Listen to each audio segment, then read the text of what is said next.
За энэ бичлэг дээр болохоор мэдээгээр яаж арилжаа хийх вэ гэдэг талаар ярилцсан. За тэгэхээр мэдээ гэж юу юм бэ гэхээр Forex календарт бүртгэгдсэн байгаа хөдөлгөөний дундаас за high impact байгаа мэдээ буюу улаан мэдээ нь болохоор сайн гарах юм бол маркет өсдөг, муу гарах юм бол маркет ундаг. Гэхдээ хүмүүс мэдээгээр арилжаа хийхийг болохоор мөрөйтэй тоглоом шиг ойлгодог. Үгүй бол мэдээний хөдөлгөөн гарч эхэлснээс хойш болохоор оролтуудаа хийхдээ хөдөлгөөнийг дагаад ордог. Гэтэл яг үнэндээ бодит байдал дээр мэдээ гэдэг зүйл юу юм бэ гэхээр зөвхөн мэдээгээр трейд хийдэг хүмүүс байдаг. За одооноос эхлээд энэ бичлэгийг үзэж дуусны дараа зөвхөн мэдээгээр ч трейд хийж болно. Үгүй бол ингэ мэдээг хүлээдэг болно гэсэн үг. Мэдээнээс айхгүйгээр мэдээг хүлээдэг болно гэсэн үг. Тэхийн тулд нэгдүгээр цагийн бүсүүдийг олох хэрэгтэй. За тэгэхээр 4 сешн нэг өдрийг бүтээдэг. Аз, Европ, за тэгээд Америк, Сидней гэж байгаа. Гэтэл энэ дунд 2 цагийн кандлийн рейнж Азад өмнөх өдрийн Сидней дээр хураагдсан ордеруудыг цуглуулж стоп хант хийдэг. За стоп хант гэдэг хөдөлгөөн нь ямар учиртай хөдөлгөөн юм бэ гэхээр хүмүүсийн байрлуулсан стоп лоссыг агнадаг хөдөлгөөн гэсэн үг.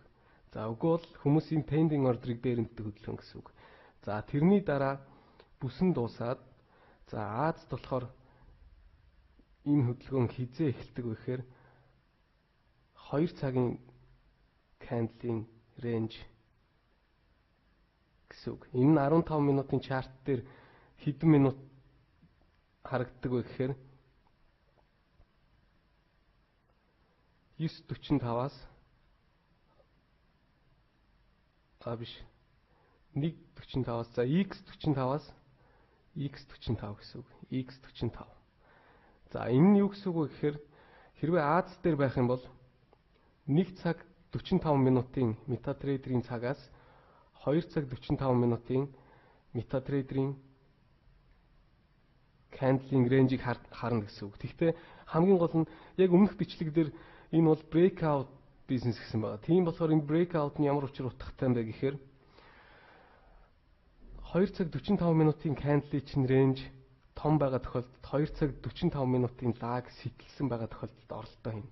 Харин 2 цаг 45 минутын чинь рейнж жижигхэн байгаа тохиолдолд 2 цагийнх нь рейнжээр бүхэлд нь татна гэсэн үг.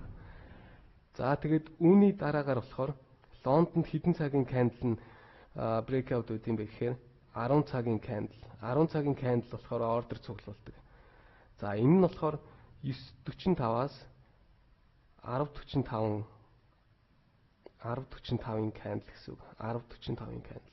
Гэхдээ 10:45-ын кандл нь хэрвээ жижигхэн биетэй байгаа тохиолдолд болохоор нийтд нь 10 цагийнх нь рейнжээр нь татна гэсэн үг.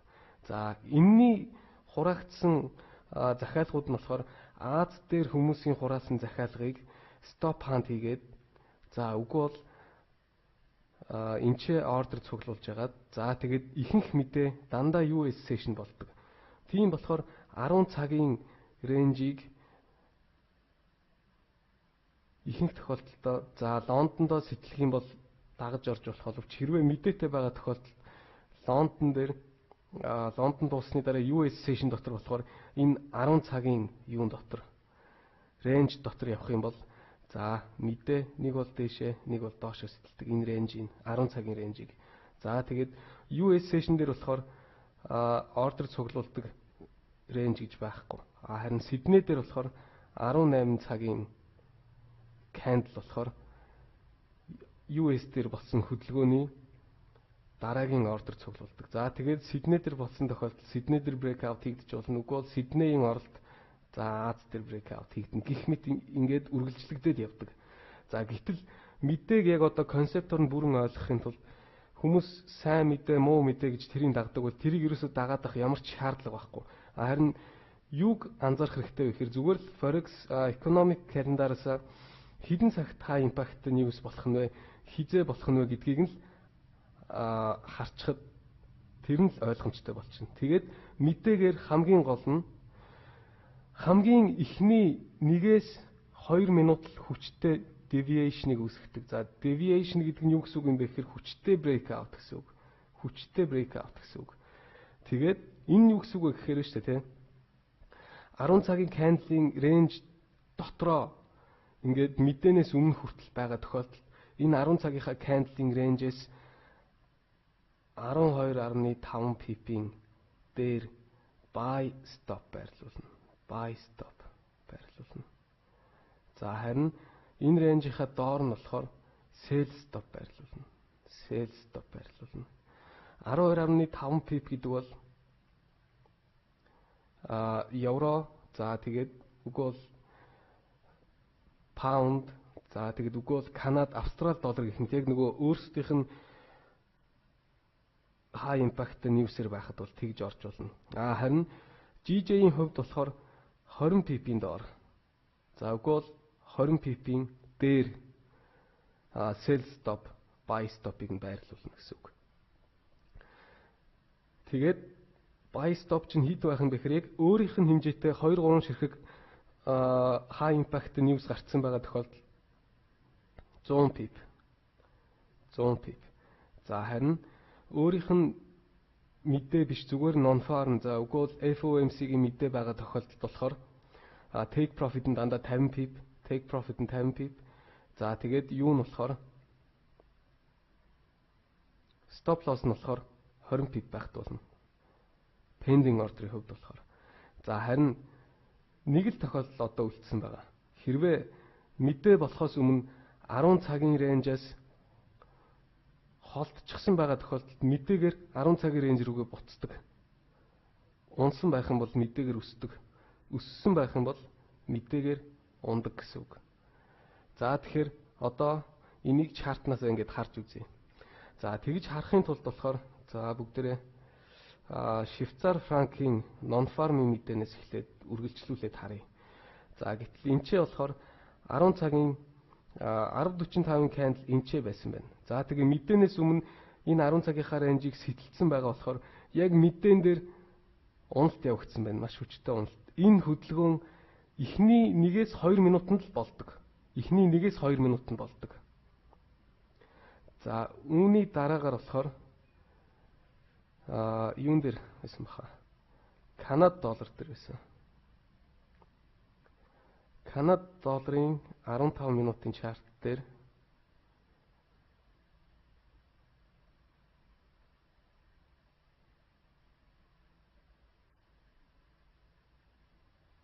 энчээ мэдээтэй байсан байна.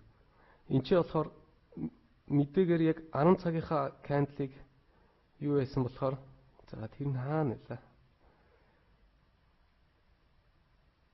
Энэ байна. Энчээ болохоор 10 цагийн candle-ийн range-ээс холдсон байсан. За тэр тохиолдолд болохоор өсөлт болсон. За энэ биш байна. Тэр candle энэ байна. Энэ байсан байна мэдээгээр. За энэ ч болохоор 10.45-ын 10 цагийн range-ийг болохоор мэдээнээс өмнө ингээд унаад сэтэлсэн байгаа болохоор мэдээтэй байхад ингээд өсөлт болсон.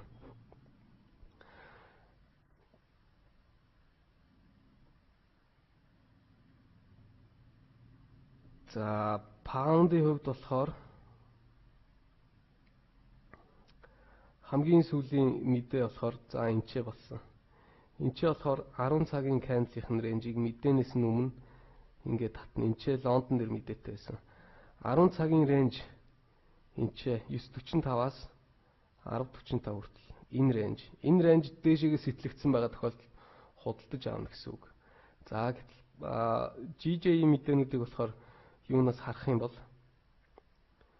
эндээс харах юм бол за GJ-ийн мэдээгээр энэ мэдээ байсан байна. Энэ мэдээгээр юу болсон бэ гэхээр 10.45-ын candle-ыг доошоогоо сэтэлсэн болохоор уналт явсан. Харин US дээр мэдээтэй байсан бол энэ уналт явсан байгаа тохиолдолд худалдаж аавна гэсэн үг. Тэгээд ерөөсөө 10 цагийнхан candle-ийнхаа range-ийг хараад мэдээ болохыг нь хүлээгээл тэгээд мэдээ болоход нь ингээд юугаа хийнэ гэсэн үг. Buy stop, sell stop хийнэ гэсэн үг. Харин тэр өдөр нь мэдээгүй байгаа тохиолдолд болохоор энэ candle-ийнхаа pattern-ыг хараад тэгээд л оролтуудаа хийхэд болно. Тэгэхээр buy stop, sell stop-ыг байрлуулад 10 цагийнхаа рейнжны дээр дор байрлуулна. Хэрвээ GJ дээр мэдээтэй байх юм бол GJ дээр орно гэж үзэх юм бол 20 pip-ийн доор 20 pip-ийн дээр энэ бүсийнхаа дээр дор байрлуулна. Харин бус тослолууд дээр болохоор 12.5 pip-ээр дээр доор нь байрлуулна гэсэн үг.